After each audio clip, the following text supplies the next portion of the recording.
I will be taking notes as my kids are very small now. Gerald, thank you very much for sending that message. It's interesting how it rains in some of the familiar places, and just say the next stop. It's raining in Accra. It's raining in Accra. It's not raining in Sapema. Well, So I say Sapema is in the eastern region. I got a message. Don't do that. I'm not saying. I'm saying that it's in Accra. Sapema is not Accra. I got a message from MFA. Eli, who says Nungwa and Teshi roads flooded already. Oh. Heavy rain. Oh. That's terrible. So, I mean, there are places that automatically I would expect to flood, like that small flood that happens on the Tesano Road, just in front of the police training school, that we never fix. Then we'll create traffic, which is very terrible. I mean, yeah, that stretch, that EO stretch, the one leading to the eastern region. Is it I've forgotten. It's not Pokwasi or the Ofanko place. That I don't know how they're going to fix that, because there's construction already happening. But it's a terrible joint. There's also a small portion after the Tesano where you mentioned, where the shell is. That spot, right in front of Peace FM, but on the other stretch, if you're coming, that spot also gets flooded. And Dome Crossing, they are doing the drains, right? They are doing the drains. They are building a very big one there, but there's still almost always all the time a lot of flooding just before it turns the build-up corner. It's also another terrible zone. So when people want to avoid the main stretch traffic, because there might be flooding on that stretch, they use that place. When they use that place, they get to meet another flooding in that particular corner. And if they are not lucky, when you descend to the other ends, just where when you are exiting from Dome to Christian Village, there's a small. It's also another place that you are bound to also have some flooding happening, and that will worsen the traffic on the stretch. And people would now be very worried. They're not sure whether my best options are whether I should go back home or I should stay. The reason we have difficulties and we always have problems with flooding is that between the years 2015 and 2020, in that 5 years, we have over 500 people dying because of floods in this country. And that's a very terrible, terrible way of dying because of floods. You should not forget that in the year 2019, that terrible incident where that medical doctor, young, very, very vibrant medical doctor, lost her life. Her car was swept away. We couldn't find her. It took days, and the husband was on this network complaining. So those are the reasons why we are worried when it starts raining heavily. Rains are supposed to be wonderful events, but it always comes along with, because of how we have planned wonderfully our city and the very actions that we put in place. And the fact that every time we say we'll fix the problem, but we never comprehensively fix this particular problem. So we are hoping that people will be safe. They'll be, they will stick to that expression. Do we still use it? Stick to the higher grounds. It's just difficult to tell where the higher grounds are if you're in Accra. If you're driving on the Ofanko stretch, that side, you can't even make a U-turn. It's like you can't go anywhere, and you can be in that for hours. It's not okay. Well, after the rain, after about an hour, that's when you can't. You can be there for hours. Look, Ife sent a message and said Trade Fair Palmwine Junction stretch of road is also flooded. And you see, we talk about these things all the time. And for me, that's where the challenge is. Not long ago, the Minister for Works and Housing was complaining. He kept writing reminders to the finance minister so that funds will be released to his ministry to actually undertake some works on our drainage system. Consistently, we talk about the construction of drains in this country, and it is only in this country that you find a ministry priding itself that we have spent more money than any ministry in dealing with floods. We don't talk about how we have solved the problem. Of course, look, this is the point. Floods are such that even when you're very prepared, it could happen. But it doesn't have to happen annually. It doesn't have to become like a ritual. And so whenever it rains, actually, almost every time it rains. We're looking out for areas that are flooded. No, that should not be the case. That should not be the case. And unfortunately, look, we talk about all the problems we're facing. We've talked about the Conti project. We've taken dredge masters to play, to the Odo. We've talked about how we're going to deal with it and everything that we want to do. But again, like the proverbial man that weeps with his mouth, you come back and we'll be at the same place, repeating the same sentences every year. What sort of a generation are we? What people are we that every year, every time it rains, we repeat the same conversation? To be very honest with you, I am very tired talking about flooding all the time. I'm very tired talking about it because, look, these are things that we should know. The people we've put in places to ensure the right things are done, they never just get to do those things. You would find, engineers and building inspectors, they see people building in waterways, but they just let it go. Recently, one of my friends, was preparing to take an assembly to court. Why? Because somebody is just built in a waterway. The assembly is watched on. The person has built it, and it just didn't build. After building, he walled it in a way and actually took part of the road. And in the course of building, we saw produce permit, and nothing happened. Why? Yeah, but how do you ask someone to produce permits where they are situated, like where they are putting out the structure, is illegal? How do you get permits for building in the wrong place? I mean, the difficulty, you see, there's fundamentally a problem with how we do our development.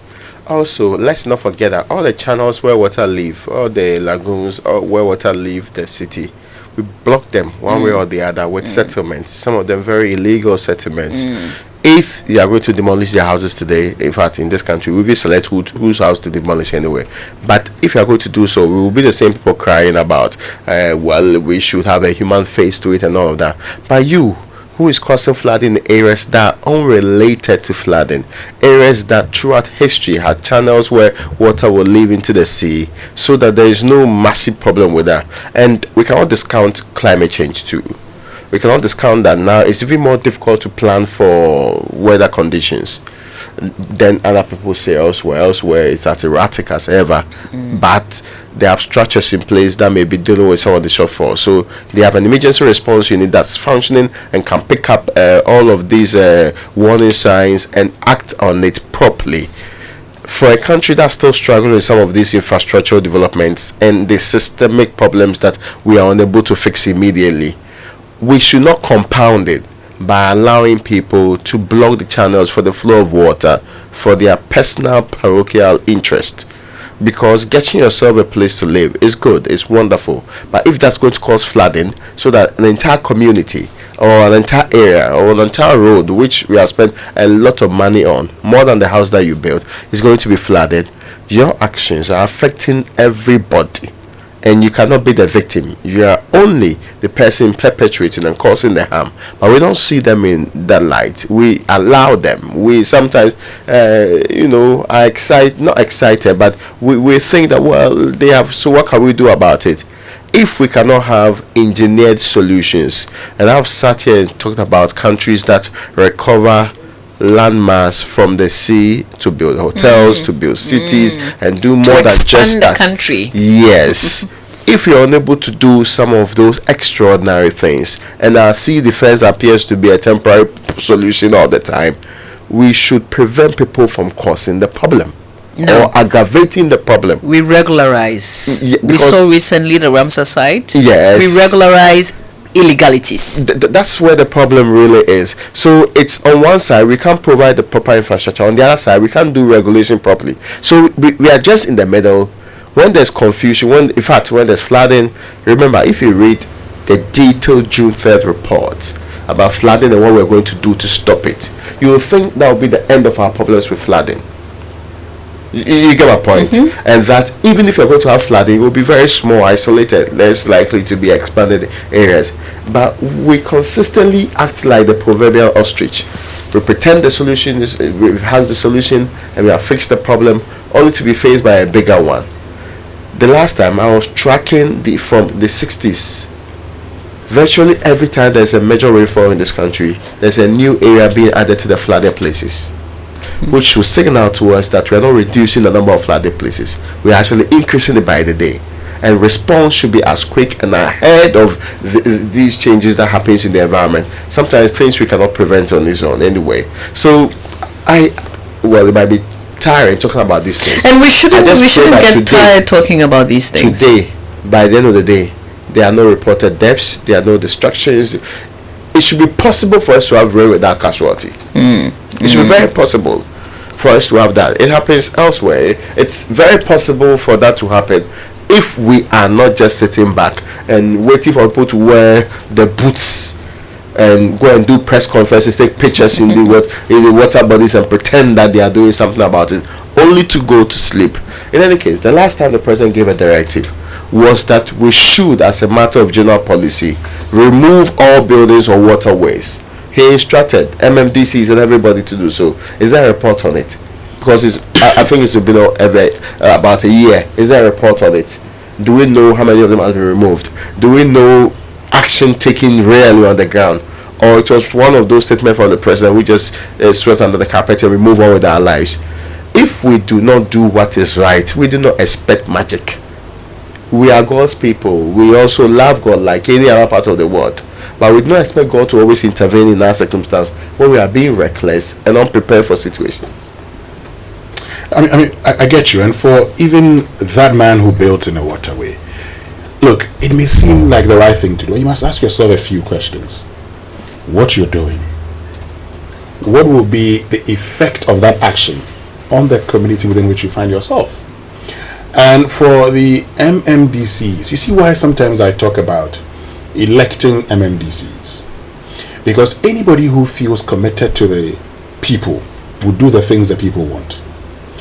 How do you allow people to build in waterways, people to build anyhow, and then turn around together with the minister, get a Wellington boot on, get to these flood-prone areas, you find a member of parliament there, or we sympathize with you and everything. We'll share blankets. Next moment, we're done. The very areas that were, nature designed to prevent these things from happening, were built there. We're building there. For us as a people, the only thing we think about is to be building concrete everywhere. Yeah. Today. If you want a playground in Accra, you won't find some easily. It becomes a problem. Giving the chance. Or the alternatives are the expensive ones. The expensive ones. Giving the chance. We want to sell everything for, buildings. Why? Well, may we never get tired talking about these things, because that's the only way we can get some change. And I pray and hope that you won't get tired when you hear us talk about it. In fact, you should join us and let's keep the conversation, these kind of conversations going, so that eventually there will be change. Olebu is a community. Yeah. Am I mentioning that right? Olebu, okay. So Enoch says it mostly rains than anywhere. So I guess in Olebu than anywhere in Accra. But this morning it's just drizzling with some thunder rumbling here and there. Good for you, Enoch. And then on a lighter note, Nanama says, just the small rain and listen to your choice of music. I hope you don't have an agenda. Nice to all. I love this team to bits. Nanama, we love you as well. Thank you very much for the message. It's purely DJ Obeti's doing. I am not an accessory to any music agenda.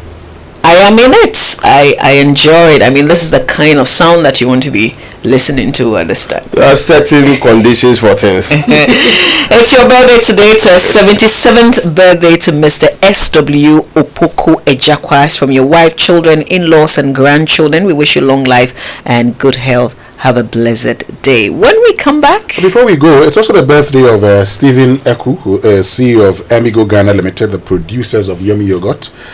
May God be gracious unto you and your household. Happy birthday, Stephen. Stephen, you know what you have to do. It's your birthday. Do the right thing. It's his birthday. He must do something. He knows what to do. Shouldn't you be giving him gifts? Have I invited him to part of this? I'm not even sure what the point is, but anyway. You said you're going on break, right? Maybe that's wrapping up for you. We'll be right back after these messages. Hey, Charlie, the journey to your house is not for mere mortals. Going through more trotros than the number of people you have dated. The sandwiching of strangers with peculiar body colognes. Hey. Let's not mention the buga skills your trotro drivers demonstrate on the road. The number of mates misses out to your final bus stop. But you've got this. Wake up your fame with Lucozade. Because with Lucozade, you always make it through. Lucozade, restore your energy.